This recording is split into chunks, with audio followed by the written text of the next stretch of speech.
દીકરીના પ્રેમ લગ્નની અદાવતમાં પાડોશી મહિલા દ્વારા ઝેરી લાડુ ખવડાવી આખા પરિવારની હત્યાનો પ્રયાસ. ઉત્તરાણ પોલીસે આરોપી સામે કાયદેસરની કાર્યવાહી કરી. સુરત શહેરના ઉત્તરાણ વિસ્તારમાં અદાવત રાખીને પાડોશી પરિવારની હત્યાના પ્રયાસની એક ચોંકાવનારી ઘટના પ્રકાશમાં આવી છે.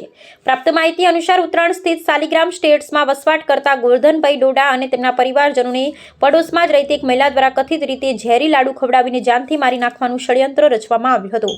આ ગંભીર ગુનાહિત કૃત્ય બદલ સ્થાનિક પોલીસ મથકમાં સત્તાવાર ફરિયાદ નોંધવામાં આવી છે અને પોલીસે ત્વરિત કાર્યવાહી હાથ ધરી છે. આ ઘટનામાં આરોપી તરીકે પાડોશી મહિલા ઉષાબેન નાકરાણી સામે ગુનો દાખલ કરવામાં આવ્યો છે. પોલીસની પ્રાથમિક તપાસમાં હત્યાનો પ્રયાસ પાછળનું ચોંકાવનારું કારણ બહાર આવ્યું છે. આરોપી ઉષાબેનની પુત્રી અગાઉથી ઘરેથી ભાગી જઈ પ્રેમ લગ્ન કરી ચૂકી છે.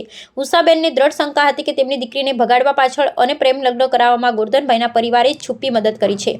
આ જ ગેરસમજ અને શંકાના આધારે વેરની વસૂલાત કરવાના આશયથી આરોપી મહિલાએ મીઠાઈના બહાને ઝેરી પદાર્થ ભેળવેલા લાડુ પીરસી સમગ્ર પરિવારને નિશાન બનાવ્યો હતો. પાડોશી ધર્મને લજવતી આ ઘટનાને પગલે સમગ્ર વિસ્તારમાં ભારે ચકચાર મચી જવા પામી છે. ભોગ બનનાર ગોરધનભાઈના પરિવારની ફરિયાદને આધારે ઉત્તરાણ પોલીસે આરોપી ઉષાબેન નાકરાણી વિરુદ્ધ હત્યાના પ્રયાસ સહિતની ગંભીર કલમો હેઠળ ગુનો નોંધી કાયદેસરની કાર્યવાહી આગળ ધપાવી છે. હાલ પોલીસ દ્વારા ઝેરી પદાર્થ કયા પ્રકારનો હતો તે ક્યાંથી મેળવવામાં આવ્યો અને આ ગુનાહિત ષડયંત્રમાં અન્ય કોઈની સડોવણી છે કે કેમ તે દિશામાં સઘન તપાસ શરૂ કરવામાં આવી છે. સુરત શહેરના ઉત્તરાણ પોલીસ સ્ટેશન હદ વિસ્તારના શાલિગ્રામ સ્ટેટસ એપાર્ટમેન્ટ ખાતે રહેતા ગોરધનભાઈ વશરામભાઈ ડોંડા કે જે પોતાના પરિવાર સાથે રહે છે, એમની સાથે તારીખ 10/4/2026ના રોજ જે બનાવ બનેલો છે એ બનાવની એ રીતની હકીકત છે કે ગોરધનભાઈ જે પોતાના ફ્લેટની નીચે જે એમના મિત્રો સાથે બેઠા હોય છે, ત્યારબાદ એ બપોર બાદ પોતાના ઘરે આવે છે. તો એમના ઘરે જ્યારે આવે છે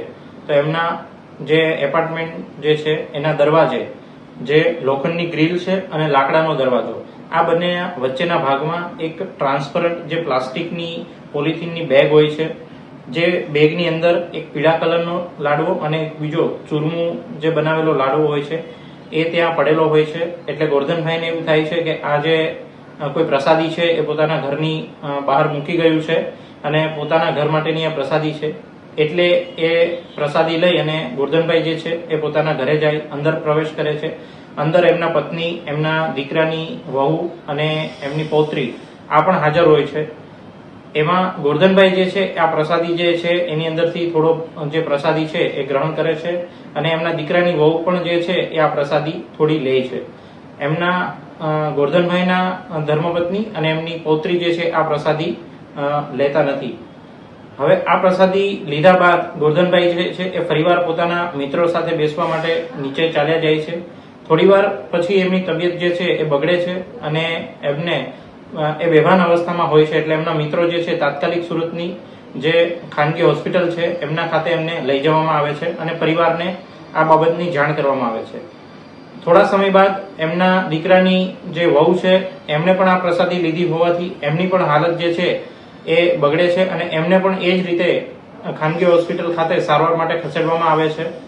ત્યારબાદ એમના દીકરાની વહુ જે છે એની સારવાર બાદ એમને રજા જે આપી દેવામાં આવે છે અને એમાં પ્રાથમિક તબક્કે એનું થોડું નિવેદન લેતા એવું જાણ થાય છે કે આ રીતની કોઈ પ્રસાદી એમણે લીધેલી હોય છે.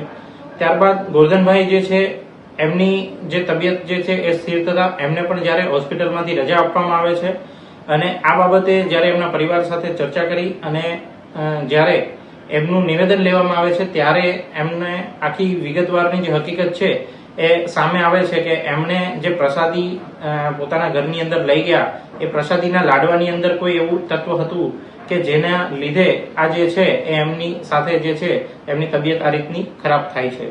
તો ત્યારબાદ એમને પોલીસને જાણ કરવામાં આવે છે. એટલે પોલીસ જે છે તાત્કાલિક ઉત્તરાણ પોલીસ સ્થળ પર પહોંચે છે અને જે છે એ જાણવાજોગ દાખલ કરે છે અને આ કામે જે મીઠાઈનું સેમ્પલ છે પ્રસાદીનું એ પણ હસ્તગત કરે છે અને બીજી જે ટેકનિકલ એનાલિસિસ છે એની મદદથી પણ પોલીસ જે છે એ તપાસ ચલાવે છે. તપાસની અંદર કેટલાક શંકાસ્પદ લોકો જે છે એ સામે પોલીસની સામે આવે છે. ફરિયાદી પણ એક બાબતે જે છે એ શંકા વ્યક્ત કરે છે પોતાના પાડોશીની સામે અને સીસીટીવી કેમેરાને પણ ચેક કરવામાં આવે છે. ફરિયાદીની ઘરે જે સેમ્પલ હતું જે પ્રસાદી લેવાથી જે બીમાર થયા છે એ જ સેમ્પલ એમના પડોશમાં રહેતા જે ઉષાબેન મહેન્દ્રભાઈ નાકરાણી છે એ પણ શાલિગ્રામ સ્ટેટસ ખાતે જ રહે છે, એમના ઘરમાંથી પણ મળી આવે છે.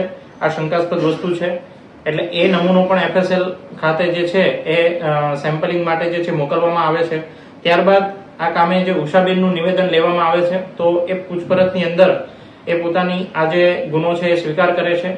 એમાં આ કરવા પાછળનું કારણ એવું છે કે એમની જે દીકરી છે એમણે થોડા સમય પહેલા જે પ્રેમ લગ્ન કરી લીધા હોય, તો એમનું એવું માનવું હતું કે આ જે સામેનો જે પરિવાર છે, જે ફરિયાદીનો પરિવાર, એમનો આમની પાછળ હાથ છે અને એમનું મન દુઃખ રાખી અને એમણે જે છે એ આ પ્રસાદીના જે લાડવા હતા એની અંદર જે ઊંઘની જે ગોળીઓ છે એ ભેળવી અને એમના જે ફરિયાદી છે એમના ઘરના દરવાજા આગળ મૂકેલ હતી. તો આ કામે અત્યારે જે આરોપી છે એમના પાડોશી છે ઉષાબેન મહેન્દ્રભાઈ નાખરાણી, એમની કાયદેસરની કાર્યવાહી છે એમની સામે કરવામાં આવી રહી છે.